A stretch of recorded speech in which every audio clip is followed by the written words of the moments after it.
بسم اللہ الرحمن الرحیم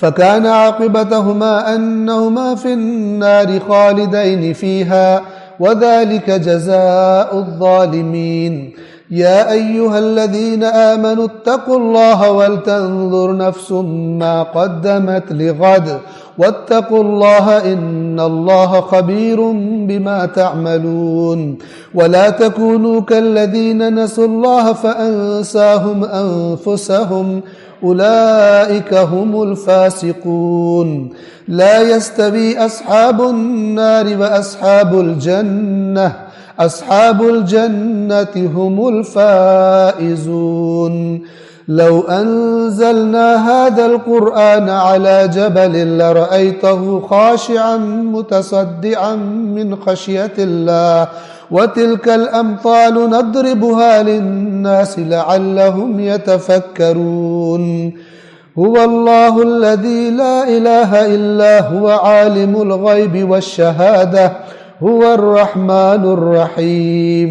پھر ان دونوں کا انجام یہ ہوا کہ وہ دونوں جہنمی ہو گئے، یعنی اللہ شیطان کو تھوڑی چھوڑ دے گا اس طرح۔ دونوں کا انجام یہ کہ دونوں جہنمی ہو گئے جس میں وہ ہمیشہ رہیں گے، اور ظالموں کی یہی سزا ہے۔ اب اس کے بعد ان عبرتناک باتوں کے بعد، نصیحت والی باتوں کے بعد، خداوند عالم خطاب کرتا ہے مومنوں سے، اور یہ آخری حصہ جو ہے سورۃ الحشر کا، یہ نصیحت ہے۔ اے ایمان والو، اللہ سے ڈرو اور ہر شخص یہ دیکھے کہ اپنے کل کے لیے کیا آگے بھیج رہا ہے، یعنی محاسبہ کرو اپنا عمل سے پہلے تقوی، تقوی کے سائے میں عمل، ٹھیک ہے، آگے کیا بھیج رہے ہو، پھر تقوی دوبارہ، یعنی اپنے عمل کو عمل سے پہلے بھی تقوی کی بنیاد پر کرو، کرنے کے بعد بھی تکبر میں مبتلا نہ ہو کہ میں نے بھی اللہ پہ احسان کر دی۔ پھر فرمایا واتقوا اللہ ان اللہ خبیر بما تعملون، جان لو کہ اللہ بڑی اچھی طرح خبر رکھتا ہے جو تم عمل کر رہے ہو، یعنی اپنے اعمال کو تقوی کے دائرے میں رکھو، پہلے بھی تقوی کے سائے میں ہو اور اس کے بعد بھی تقوی نہ جائے، اور خداوند عالم سے ڈرتے رہو، اور جو کچھ تم کرتے ہو اللہ یقیناً اس سے خوب باخبر ہے۔ توجہ سے سنیے آیت نمبر 19، اور ان لوگوں کی طرح نہ ہو جانا جنہوں نے اللہ کو بھلا دیا تو اللہ نے انہیں خود فراموش بنا دیا۔ کیا مطلب؟ یعنی جو خدا کو بھولتا ہے وہ اپنے آپ کو بھول جاتا ہے۔ کیا مطلب؟ اپنے انجام سے اللہ اسے غافل کر دے، چونکہ صحیح انجام کس کو ملے گا؟ جس کو خدا یاد ہے۔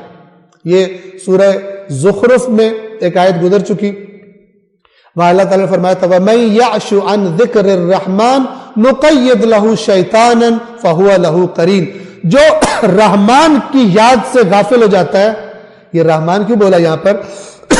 یعنی کیسے ہو تم، اتنی اس کی رحمتیں اور تم اسے بھول جاتے ہو۔ رحمان عمومی رحمتیں، اللہ لفظ بھی کہیں اللہ استعمال کرتا ہے، کہیں رب، وہاں حکمت ہوتی ہے۔ یہاں فرمایا وَمَن يَعْشُ عَن ذِكْرِ الرَّحْمَنِ، جو رحمان کی یاد سے غفلت کرتا ہے، نقید لہو شیطانا، رحمان گیا دل سے باہر، ابلیس آیا دل میں، فہو لہو قرین، پھر وہ قرین ساتھی ہوتا ہے اس کا۔ وَإِنَّهُمْ لَيَصُدُّونَهُمْ عَنِ السَّبِيلِ وَيَحْسَبُونَ أَنَّهُمْ مُهْتَدُونَ، اور پھر وہ شیطان اس کو اللہ کے راستے سے روک رہا ہوتا ہے اور یہ سمجھ رہا ہوتا ہے میں تو بڑے سیدھے راستے پہ جا رہا ہوں، میرے سے زیادہ سمجھدار ہی کوئی نہیں۔ یہ ہوتا ہے خود جو اللہ کو بھولتا ہے وہ اصل میں اپنے آپ کو بھول جاتا ہے۔ اپنے آپ کو بھولنے کا کیا مطلب ہے؟ غلط، اپنے آپ کو جہنم کے گڑھے کی طرف لے کے جا رہا ہے، سمجھ رہا ہے میں تو بڑی بہت کر رہا ہوں، میں تو بڑا سمجھدار ہوں، میں تو بڑا چلاک ہوں۔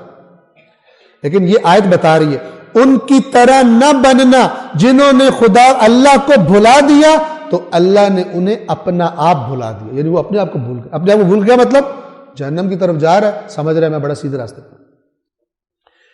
یہی لوگ فاسق، اب اللہ نے ان کا نام بھی رکھ دیا، کیا؟ یہ لوگ کون ہیں؟ فاسق، خدا کو بھولے ہوئے، نافرمانیاں کرتے ہیں۔ اور پھر ایک اور اوورآل فارمولہ بتایا اوپر والی باتیں کر کے، برابر نہیں ہو سکتے اہل جہنم اور اہل جنت، یعنی یہ جو اوپر والے ہیں، یہ جو حرکتیں کر رہے ہیں، اللہ کو بھولنے والی، یہ اہل جنت نہیں ہے۔ اہل جہنم اور اہل جنت برابر نہیں ہو سکتے، اہل جنت ہی کامیاب ہونے والے۔